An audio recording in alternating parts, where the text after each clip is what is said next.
네, 우리가 지금 그 하나님 나라의 복음에 대해서 계속 배우고 있습니다. 이 창조부터 이 하나님 나라가 어떻게 이 땅에 창조되었고 어떻게 또 이 나라가 타락하고 곧이 회복되어 있는지 그 과정들을 우리가 계속적으로 살펴보고 있어요.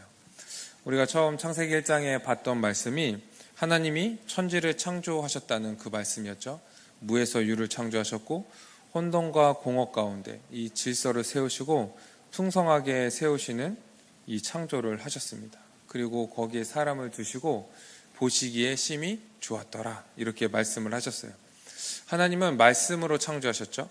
말씀으로 창조하시고요. 이 모든 것들이 다 순종하여서 그대로 되었습니다. 그대로 되지 않은 것이 이제 하나도 없었죠. 그래서 우리는 하나님을 이 전능자 하나님, 이 전능의 하나님이라고 부르고, 이 하나님은 이렇게 목적을 가지고 이 모든 만물을 창조하셨기 때문에 이것을 목적을 이루기 위해서 지금도 다스리고 계시죠. 그래서 하나님은 그 섭리 가운데 이 모든 만물을 다스리고 계십니다. 이렇게 하나님의 창조를 보면 이 창조는요, 지구 중심적인 창조였고요. 이 여섯째 날에 이 지구의 그 모든 힘을 다 쏟는 것을 우리가 볼 수 있죠. 그리고 그 마지막에 하나님의 형상대로 사람을 창조하시고 그곳에 두셔서 이 창조가 얼마나 사람 중심적인 창조였는지 우리에게 보여줍니다. 이렇게 하나님의 창조가 이 지구 중심적이고 사람 중심적이라면, 그래서 하나님이 모든 만물을 창조하시고 다스리실 뿐만 아니라 지금도 우리를 다스리고 계시다면 우리는 그분 앞에 예배를 드리고 그 모든 삶 속에서 주님께 순종하면서 살아가는 것이 이제 마땅한 삶이다. 우리가 이렇게 말씀을 함께 나누었습니다. 특별히 하나님께서 사람에게 이제 복을 주셨죠. 복을 주셨어요. 우리가 세 가지를 한번 살펴봤는데, 하나는 하나님의 형상대로 창조하여서 사명을 주신 거였어요. 여기서 하나님의 형상대로 창조했다고 얘기하는 것은 이 외형적인 모습이 아니라 하나님을 대신하여서 이 만물들을 대리통치할 수 있도록 하나님의 지식과 공의와 거룩함을 주신 거죠. 그래서 그 닮은 형상으로 창조되어서 하나님을 대신하여서 모든 만물을 다스리고 경작하고 이름을 지으며 이 보람과 가치를 느끼며 이제 살아갔던 거예요. 이 두 번째 복은 이 풍성함이었죠. 하나님이 이 모든 만물을 부족함 없이 보시기에도 심히 좋게끔 창조하셔서 이 모든 것들을 다 누리도록 하셨어요. 이 모든 것들을 다 누리도록 자유를 주신 거예요. 그리고 세 번째 이제 주신 복은 이제 돕는 배필이죠. 그래서 아담과 하와를 지으셔서 둘이 한 몸으로서 살아갈 수 있도록 하신 거예요. 이들이 그냥 부부의 관계를 얘기하는 게 아니라고 그랬죠. 이 하나님이 창조하신 그 인류가 어떻게 살아가야 되는지 보여주는 것이 이 아담과 하와의 관계였습니다. 한 몸으로서 서로 도우며, 서로 돕는 게 서로 그냥 알콩달콩 살기 위해서 돕는 것이 아니라 서로 도우면서 서로의 부족한 부분을 채우고, 그래서 그 하나님이 주신 사명들을 더 잘 감당할 수 있도록 돕는 배필로 주신 거죠. 이렇게 하나님은 이 하나님이 주신 복들을 누리며 살아가는 땅, 살아가는 세상을 창조하신 거예요. 이것을 우리는 하나님 나라라고 부르고, 이 사람들은 이 안에서 이 안식을 누리면서 하나님과 함께 살았습니다. 근데 이 하나님 나라에서 살기 위해서 이제 한 가지 명심해야 될 것이 있었죠. 그것은 하나님의 명령에 순종하는 것이었어요. 하나님이 아담과 하와에게 어떠한 명령을 내리셨습니까? 선악을 알게 하는 나무의 열매를 먹지 말아라. 간단한 명령이었어요. 그리고 이 아담과 하와는요, 이것이 어떠한 의미이고 또 이것이 하나님의 어떠한 목적을 가지고 있었는지 알았고, 이것을 지킬 수 있는 충분한 능력도 가지고 있었어요. 왜냐하면 하나님의 형상대로 창조되었기 때문에 그렇죠. 이 선악을 알게 하는 나무의 열매를 이 에덴 동산 중앙에 두신 것은 이 나무를 보면서 하나님이 어떠한 분이시고, 그리고 이 사람이 어떠한 존재인지를 알고 하나님 앞에 마땅한 삶을 살도록 하신 거예요. 하나님은 어떠한 분이십니까? 이 만물을 창조하시고 다스리시는 전능하신 하나님이죠. 그럼 사람은 어떠한 존재입니까? 하나님의 피조물이에요. 흙으로 만드신. 그래서 하나님 없이는 한순간도 살아갈 수 없는 그런 존재인 거죠. 그러하기 때문에 하나님께 예배하며 순종하는 삶이 이제 마땅한 거예요. 그것을 알게 하시기 위해서 선악을 알게 하는 나무의 열매를 이제 동산 중앙에 두신 것이죠. 그런데 이제 어떠한 일이 일어났습니까? 이 뱀의 형상을 한 그 사탄이 하나님이 창조하신 세상 안에 들어와서 하나님의 말씀을 가지고 이제 여자를 유혹하죠. 먼저 이 뱀은요, 하나님의 말씀을 왜곡시켜요. 하나님을 왜곡하여서 인식하도록 만드는 거죠. 하나님이 다 먹지 말라 하시더냐? 동산에 있는 모든 나무의 실과를 먹지 말라 하시더냐? 하나님은 너를 억압하고 너를 제한하는 하나님이냐? 이렇게 인식하게 만드는 거죠.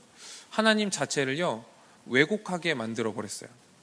그럴 때 여자는 어떠한 태도를 취했습니까?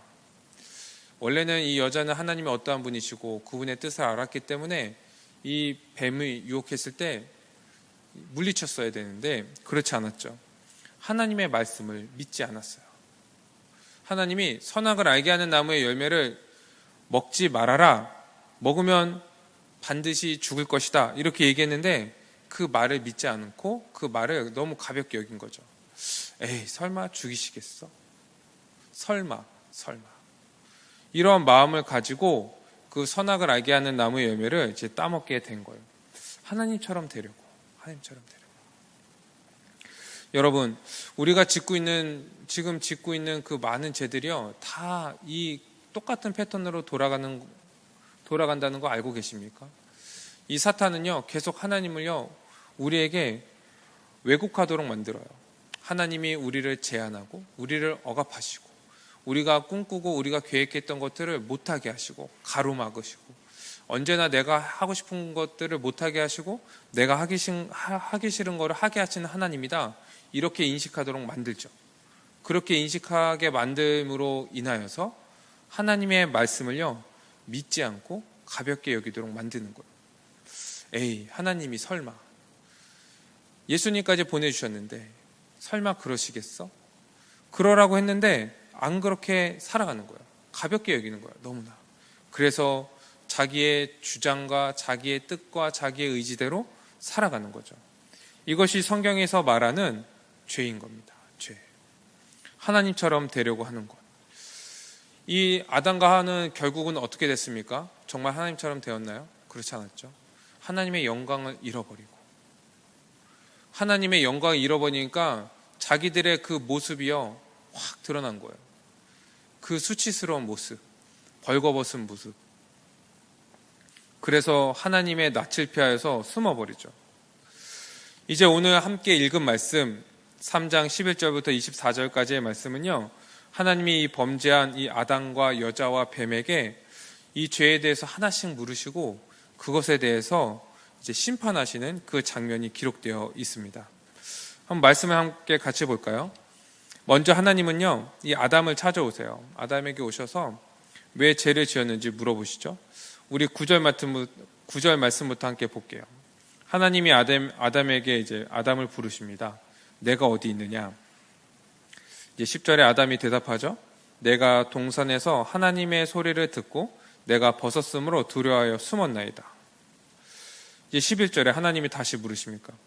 누가 너의 벗었음을 내게 알렸느냐? 내가 내게 먹지 말라 명령한 그 나무 열매를 너가 먹었느냐? 물으니까 이제 아담이 이제 12절에 또 대답을 하죠. 우리 12절 말씀을 같이 읽어볼까요? 12절 시작.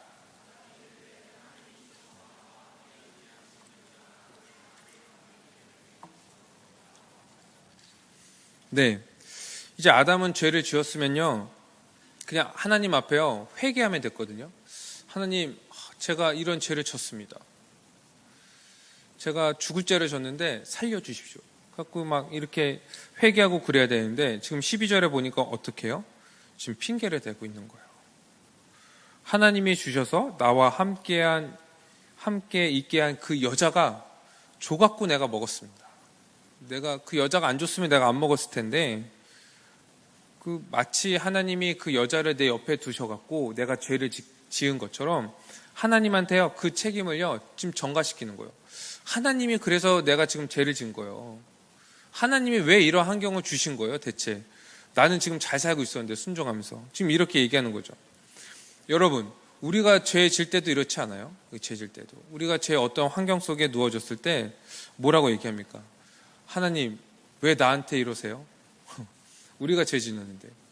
왜 나한테 이런 환경을 주셔서 내가 하나님께 순종하지 못하게 하고, 왜 내가 이렇게 말씀대로 못 살아가게 하고, 왜 예배하지 못하게 하고, 왜 말씀대로 우리가 살아가지 못하도록 하십니까?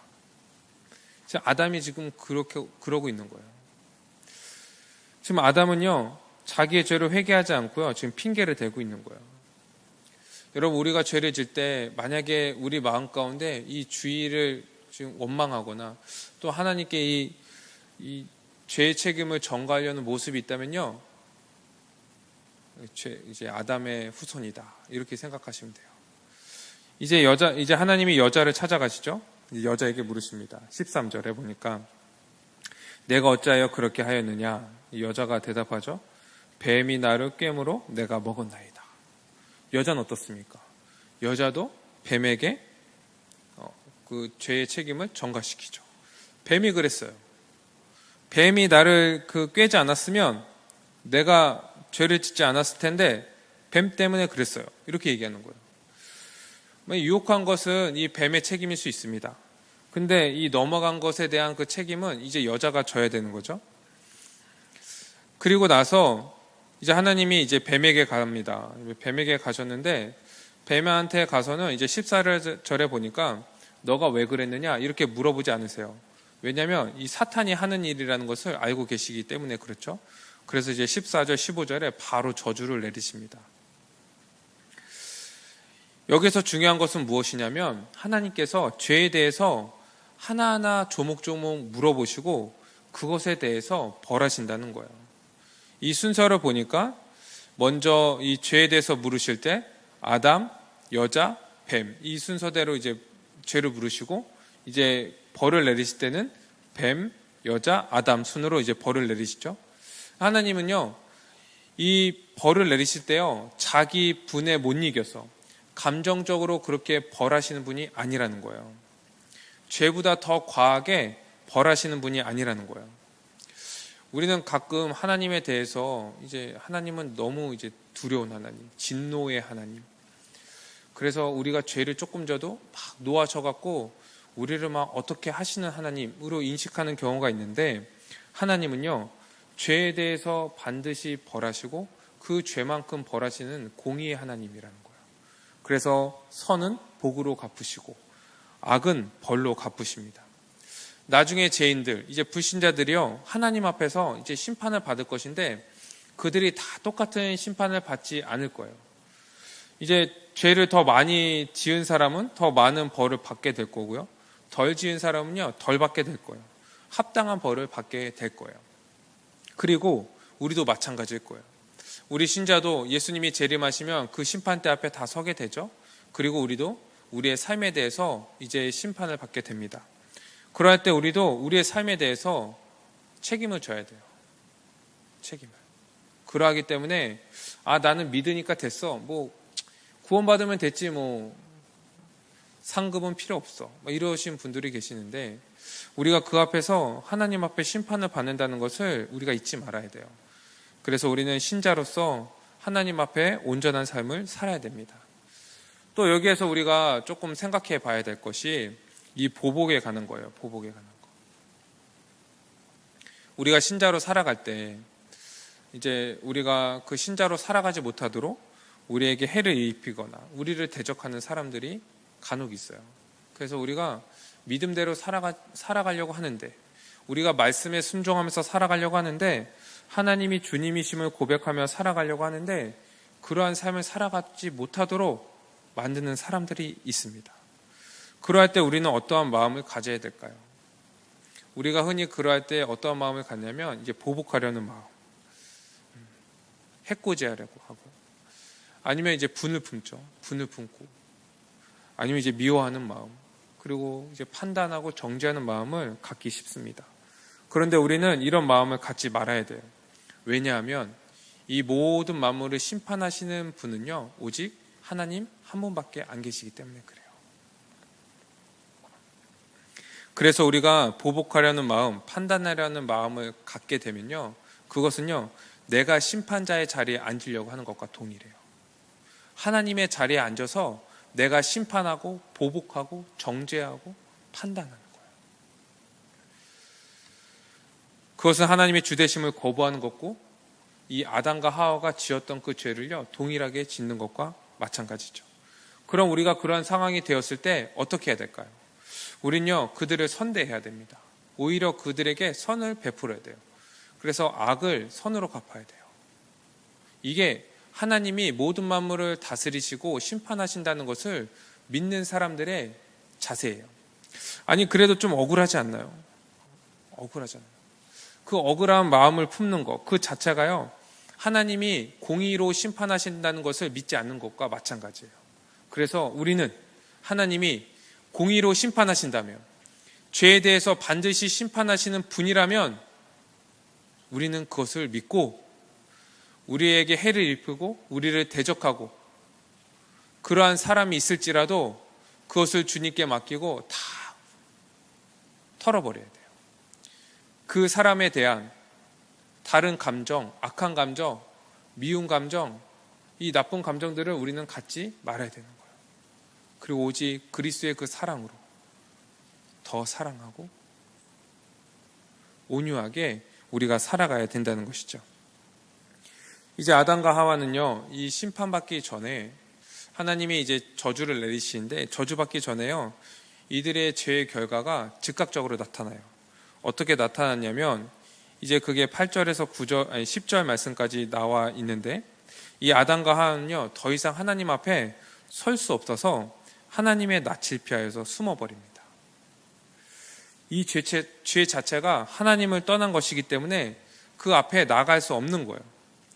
이 타락 전에는 이 에덴 동산에서 하나님과 함께 이 동산을 거닐고 대화하고 교제하며 하나님 안에서 기쁨과 평안을 누리면서 그 안식의 삶을 살아갔던 이 사람들이 이제는 그게 불가능하게 된 거예요. 타락 이후로 하나님 앞에 설 수 없는 존재가 된 것이요. 그래서 타락 이후로는요, 아무도 하나님 앞에 스스로 서지 못합니다. 이건 죄 때문에 그래요. 죄. 더 정확히 얘기하면 이 죄라는 것 자체가 하나님의 주되심을 거부한 거잖아요. 거부하고 대적하고 떠난 것이기 때문에 더 이상 하나님을 찾지 않고 하나님을 주님으로 인정하고 그분 앞에 나오지 않는 거예요. 여러분, 우리가 이렇게 지금 나와서 함께 예배를 하는데 이 예배는 무엇입니까? 하나님의 주되심을 인정하고 그분께 드리는 게 예배잖아요. 이 예배는요, 신자들을 위한 거예요. 신자들이 하나님께 드리는 것이 이제 예배예요. 이 불신자들을 위한 불신자들을 위한 예배는 따로 없습니다. 그래서 신자들이요, 하나님의 주되심을 고백하고 그분 앞에 경외하고 엎드려서 그분을 고백하는 것이 바로 예배인 거예요. 그래서 하나님을 인정하지 않는 사람은요, 예배할 수가 없어요. 이게 거의 불가능해요, 신학적으로. 그래서 이제 우리가 가끔씩 초청주일, 초청 축제 이런 거 하잖아요. 그럴 때만 예배 시간에 그 불신자들을 위해서 여러 가지 프로그램들을 만들고 그들이 예배를 조금 더 이제 좀 친근하게 다가갈 수 있고 좀 재미있게 예배할 수 있는 그 프로그램들을 만드는데, 만약에 예배를 그렇게 변형시키면요, 그거는 더 이상 하나님을 위한 예배가 아닌 거예요. 불신자들을 위한 예배지. 예배의 대상은요, 오직 하나님 한 분이에요. 그래서 신자만이 하나님께 예배드릴 수 있어요.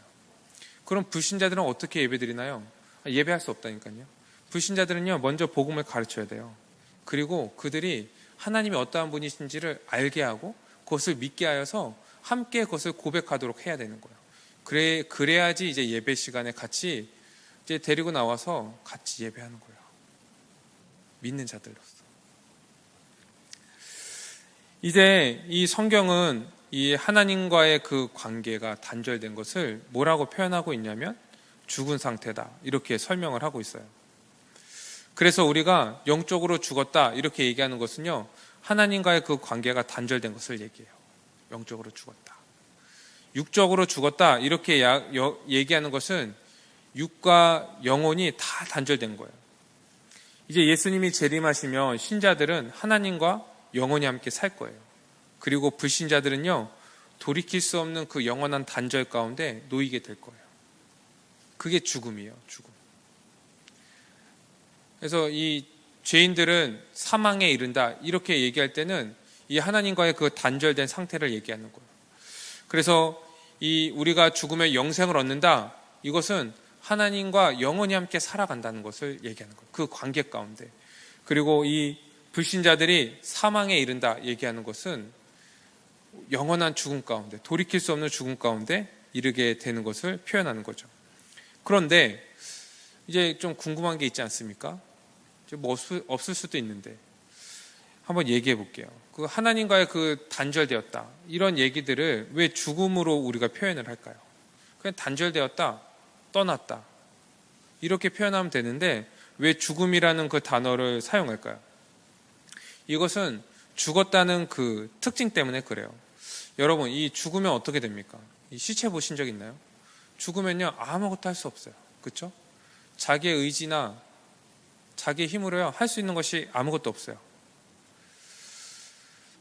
아무런 가능성이 남아있지 않은 거예요. 아무런 가능성이. 이게요, 이 하나님과 죄인의 상태입니다. 이 죄인은요, 아무것도 할 수 없는 거예요. 스스로의 힘으로 하나님께 나아갈 수 없어요. 어떠한 노력이나 종교적인 행위로요, 하나님 앞에 나아갈 수 없는 존재가 되었다는 거예요, 죄인은. 그래서 이 하나님으로부터 오는 것들을요, 공급받을 수도 없고, 이 죄인들은 어떠한 상태냐면 지적으로도 아무런 분별력과 깨달음이 없고, 이 정서적으로 아무런 감정도 느낄 수 없고, 하나님의 뜻대로 살아가려는 그런 의지도 없는 상태, 이게 죽은 상태예요. 그러니까 이제 지정의가 다 부패한 상태인 거예요. 그래서 우리가 이것을 보고 이제 전적 타락이다, 이렇게 얘기하는데, 이 불신자들은요, 그냥 시체예요, 시체. 죽은 상태. 아무것도 할 수 없는 거. 이게 원래 우리의 상태였다는 거예요. 아담 이후로 모든 인류는요, 다 죽은 상태예요. 하나님과의 관계가 끊어지고 스스로 아무것도 할 수 없는 상태인 거죠. 그런데 간혹 이제 그 구원에 대해서 그렇게 설명하시는 분들이 있어요. 우리가 믿음으로 구원받았다, 이제 얘기할 때 내가 믿어서 구원받은 거야. 뭐 옆에서 이렇게 얘기하고 막 이랬어도 내가 믿어서 구원받은 거야. 내가 믿을 수 없다니까요. 시체예요, 시체. 시체가 어떻게 믿죠? 또 구원에 대해서 이제 설명할 때 어떻게 설명하냐면, 이 죄인은 이 바다 한가운데 빠져 있는 사람이래요. 그래서 이 배가 와서 구조선이 와갖고 멋있게 쫙 들어오겠죠. 그 다음에 이제 그 배에서 한 명이 이제 손을 딱 내미시는데, 이 누구십니까? 예수님이세요. 그래갖고 이 손을 딱 붙잡고 그래서 이제 구원을 받았다, 이렇게 구원을 설명하는데, 아니, 시체라니까요. 시체가 어떻게 손을 내밀었을 때 손을 뻗을 수 있죠? 여러분, 가능할까요? 시체한테 가갖고 너 손 내밀어봐, 그럼 너 살아날 수 있어. 불가능해요. 너 구원받고 싶다고 입만 뻥끗해봐, 그러면은 넌 구원받을 수 있어. 시체한테 그게 가능합니까? 아니요, 불가능해요. 그래서 이 죄인의 상태를 죽은 상태라고 성경은 계속적으로 표현하고 있는 거예요. 우리는 아무것도 할 수 없어요. 우리의 의지를 가지고, 우리의 능력을 가지고 믿을 수가 없고요, 구원받을 수가 없는 상태인 거예요. 내가 믿어서 구원받은 게 아니에요. 성경은요, 이 믿음도요, 하나님이 성령을 통해서 주신 선물이라고 얘기하고 있어요. 우리에게요, 새 생명이 들어온 거예요. 이 시체에게 새로운 생명, 예수 그리스도의 그 생명이 들어와서 우리는 그 생명으로 말미암아 이제 살아가는 자가 된 거예요. 그래서 우리 신자들을 뭐라고 얘기합니까? 새로운 피조물, 이렇게 설명하잖아요. 새 생명을 얻은 자들. 우리는 이제 우리 옛 죄인으로 살았을 때 그 생명으로 살아가는 자들이 아니라 그리스도의 생명으로 살아가는 자들인 거예요. 우리가 숨쉬고 우리가 살아가고 있는 모든 것들이요, 이제 우리가 다 그리스도로 말미암아 살아가는 거예요. 그리스도가 없으면요, 우린 시체예요. 그래서 우리는 그리스도 안에서 살아고 그리스도로 말미암아 살아가고 그리스도가 내 안에, 내가 그리스도 안에 살아가는 존재가 된 것이죠. 이것이 우리 신자들의 모습인 거예요. 이제 아담은 인류의 대표였기 때문에 이 아담의 죄로 인하여서 이후의 모든 인류는요, 이제 죄 가운데 거할 수밖에 없게 되었어요. 그래서 태어나는 족족 다 죄인이에요. 아담 이후로 모든 인류는요, 다 부패한 가운데 태어나는 거예요. 아기가 엄마 뱃속에 있을 때부터요, 이미 죄로 부패한 상태 가운데 있어요. 끔찍하죠. 그리고 태어나서 그 죄의 본성을 드러내면서 살아갑니다. 우리 애들 보면 이쁘거든요. 아빠라 이쁠 수도 있지만 이뻐요. 근데요, 걔는요, 죄의 본성을 가지고 살아가요. 어디서 배운 것도 아닌데 굉장히 죄에 익숙하게 거짓말을 하고 정말 능숙하게 살아가요. 왜요? 우리는요, 이 아담 이후로 모든 인류는 이 죄의 부패한 가운데 태어나기 때문에 그래요. 그래서 아이들을 위해서 기도할 때 그렇게 기도해요. 얘가 빨리 자신의 믿음이 생겨서 신자가 되었으면 좋겠다고 기도해요. 이제 이 하나님이 이 아담과 하와와 이 뱀에게 내린 이 심판의 내용들을 한번 우리가 좀 세밀하게 살펴봅시다. 먼저 하나님이 이 뱀에게 심판을 하시는데 이 14절부터 15절까지 이 내용은요, 우리가 다음 주에 좀 같이 다룰 거예요. 그리고 이제 16절, 우리 16절 하나님이 여자에게 내리시는 심판입니다. 한번 16절 같이 읽어볼까요? 시작.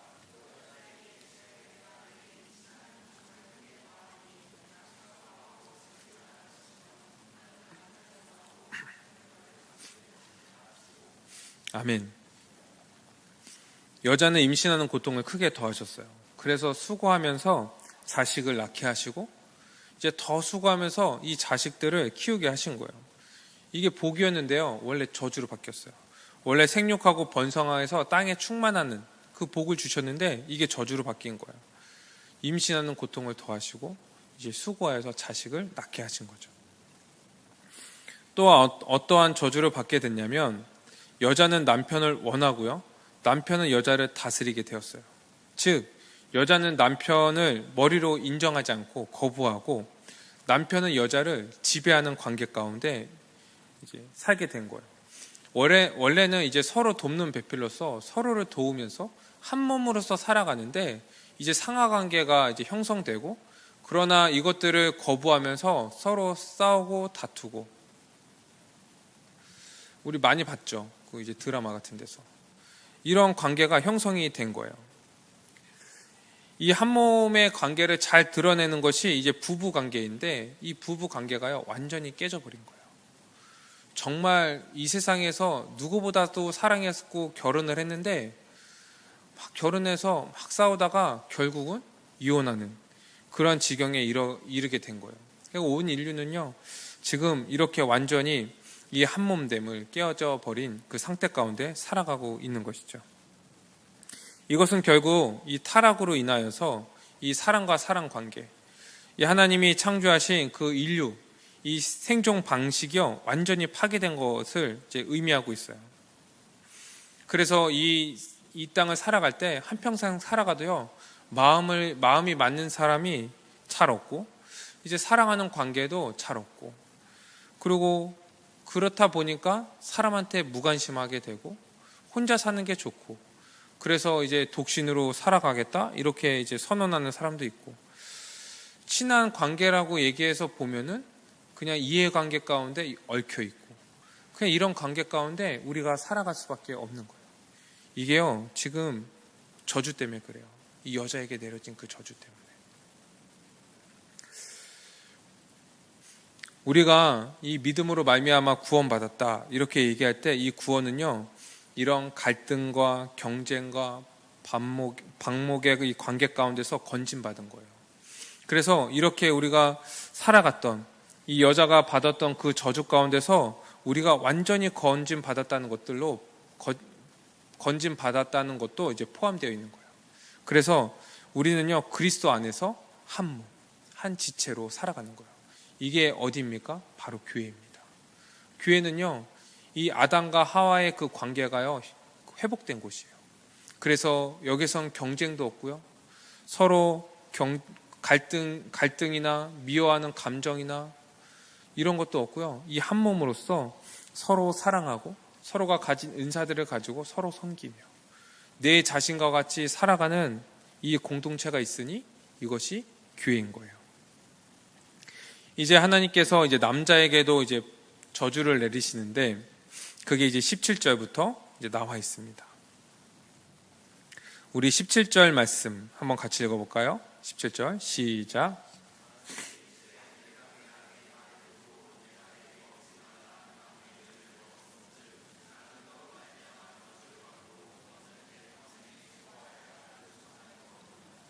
아멘.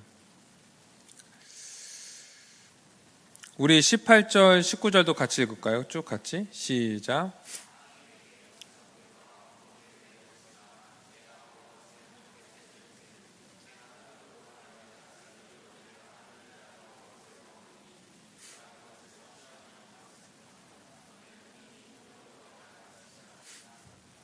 네, 땅은요 아담으로 말미암아 저주를 받게 되었어요.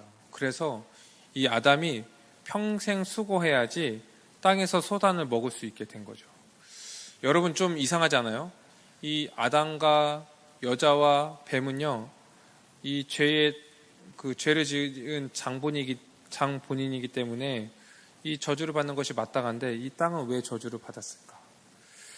이 땅은요, 이 아담 때문에 그래요. 아담 때문에. 아담은 모든 인류의 대표였을 뿐만 아니라 모든 만물의 대표였어요. 그래서 이 대표인 그 아담이 죄를 짐으로 인하여서 이 땅도 지금 저주를 받게 된 거예요.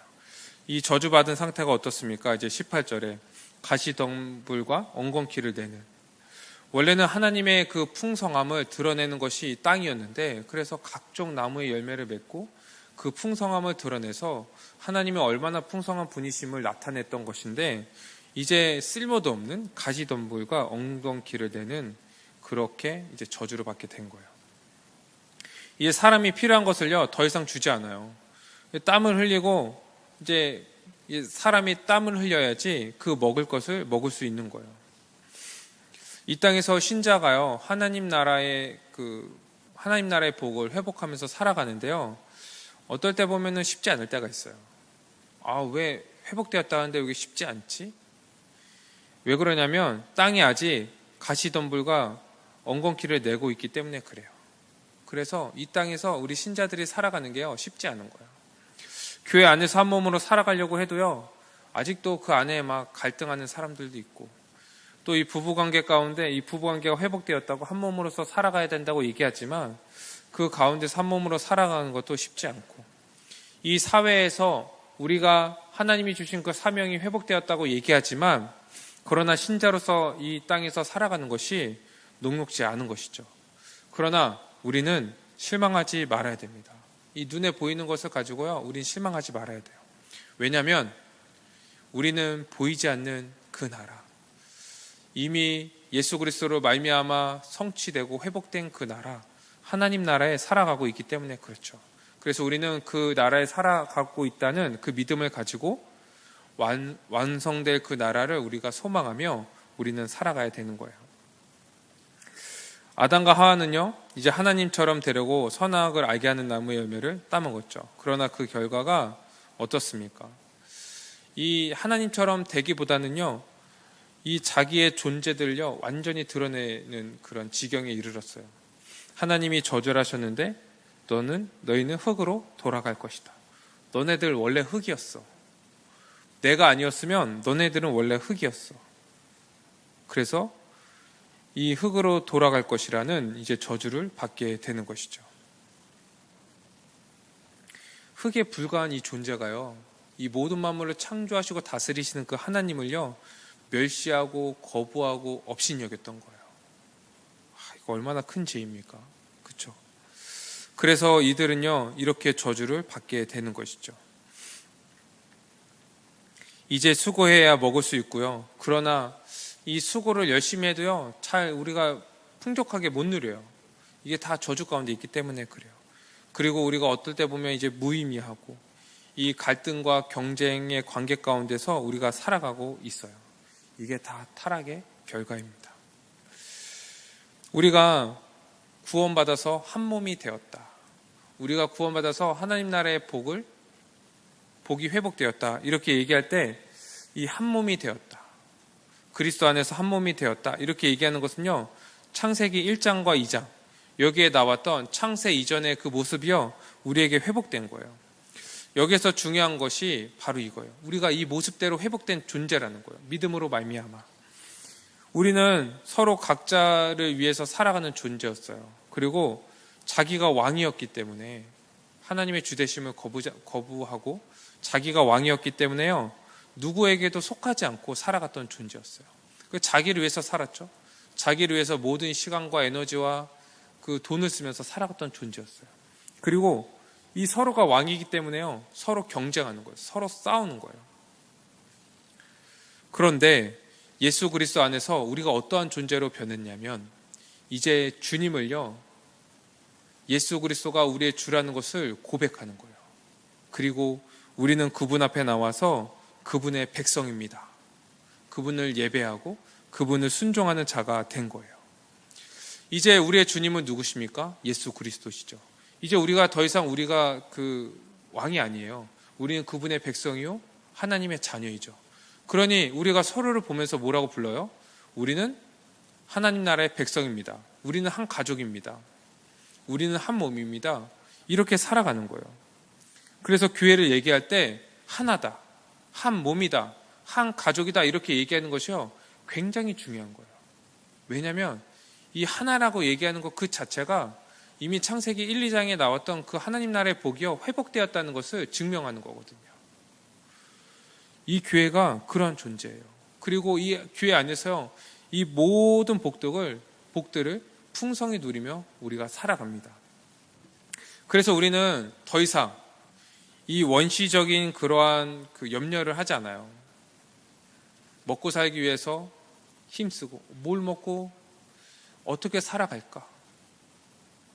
뭘 하면서 살아갈까? 무엇을 먹으면서 살아갈까? 이것을 염려하지 않아요. 이렇게 염려하는 그 비참한 상태에서요, 우리는 구원받은 거예요. 그래서 구원받은 신자는요, 더 이상 염려하지 않고 하나님의 자녀로서, 그분의 백성으로서요, 우리 백성들이, 우리 한 몸 된 그 지체들이 서로 도우며 이제 살아가는 것이죠. 우리 말씀을 한번 같이 찾아봤으면 좋겠는데요. 마태복음 6장. 우리 한번 찾아봅시다. 마태복음 6장 25절에서 34절의 말씀을 우리 한번 읽어봅시다.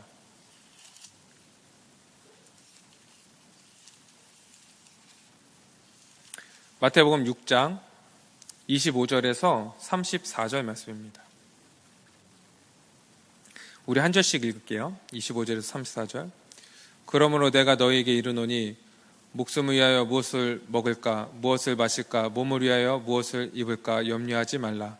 목숨의 음식보다 중하지 아니하며 몸이 의복보다 중하지 아니하냐.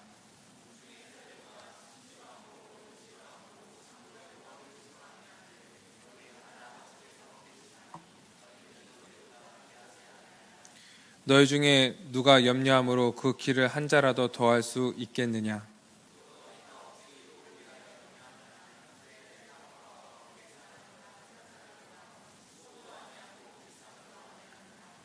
그러나 내가 너희에게 말하노니 솔로몬의 모든 영광으로도 입은 것이 이 꽃 하나만 갖지 못하였느니라.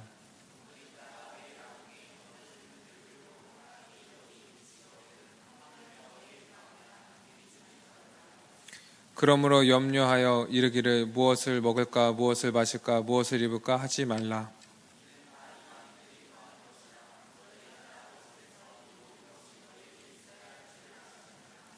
그런즉 너희는 먼저 그의 나라와 그 의를 구하라. 그리하면 이 모든 것을 너희에게 더하시리라. 그러므로 내일을 위하여 염려하지 말라. 내일은 내일 염려할 것이요 한날의 괴로움은 그날로 족하니라. 아멘. 이 말씀이요, 예수님이 오셔서 하나님 나라의 백성들에게, 그 제자들에게 하신 말씀이에요. 염려하지 말아라. 염려하지 말아라. 너희가 구할 것은 무엇이냐? 그의 나라와 그 일을 구하라. 그러면 하나님께서 모든 것을 다 너희에게 더하시리라. 근데 여기서 하나님이 모든 것을 더하신다고 얘기하실 때는 하나님이 하늘에서 직접적으로 다이렉트로 쏴주신다는 게 아니에요. 이 한몸된 교회 안에서 함께 섬기는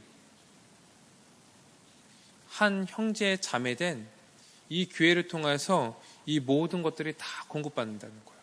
한 몸으로서 서로의 부족한 것들을 채우고 서로를 염려하고 격려하고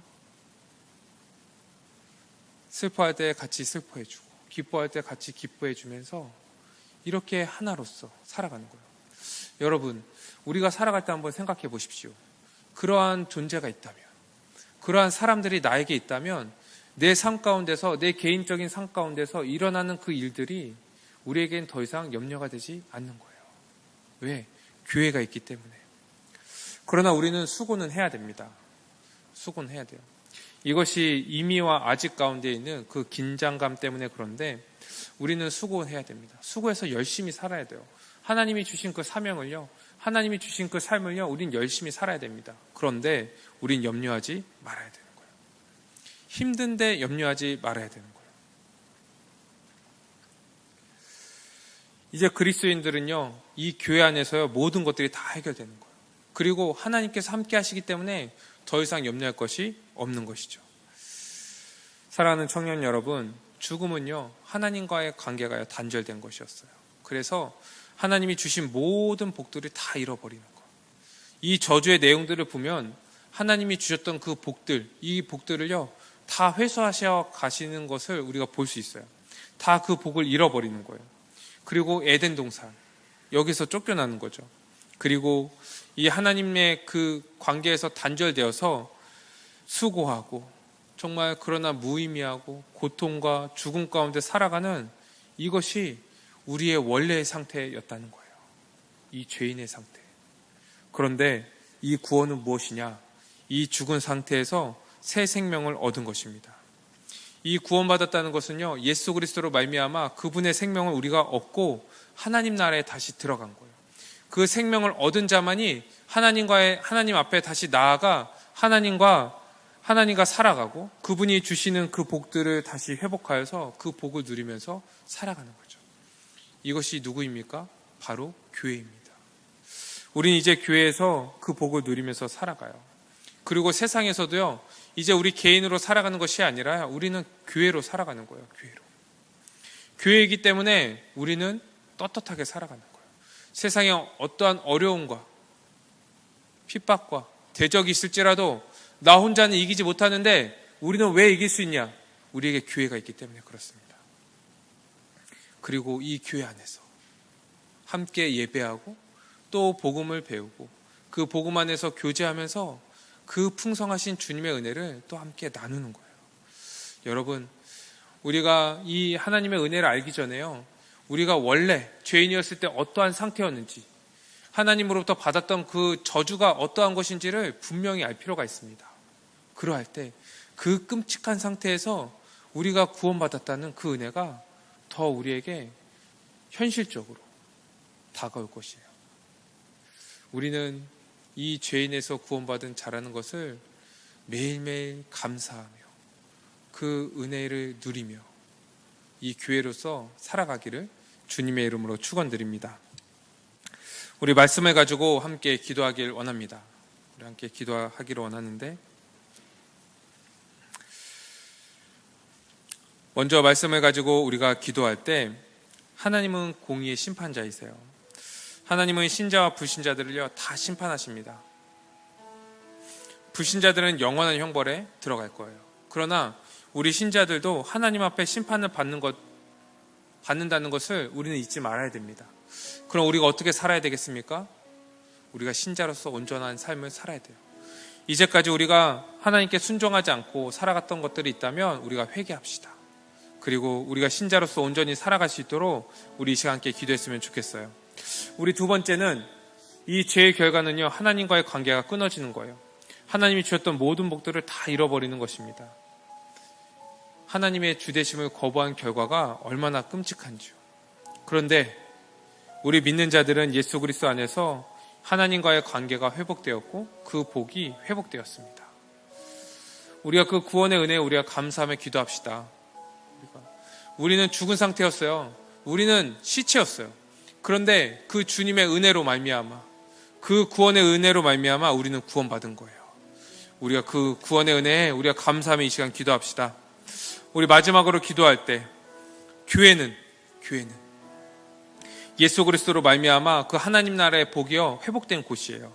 그래서 이 교회 안에서는요 우리가 함께 한 몸으로서 살아가고 그 풍성함을 누리고 우리가 염려하지 않고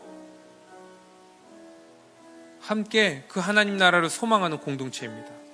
우리가 이 교회 안에서 믿음으로써 정말 하나님이 주셨던 그 복들을 하나 된 그 복을 온전히 누리도록 그러한 우리 청년부가 되게 해달라고, 우리 비전너스가 되게 해달라고 이 시간 함께 통성으로 기도합시다. 기도드리겠습니다.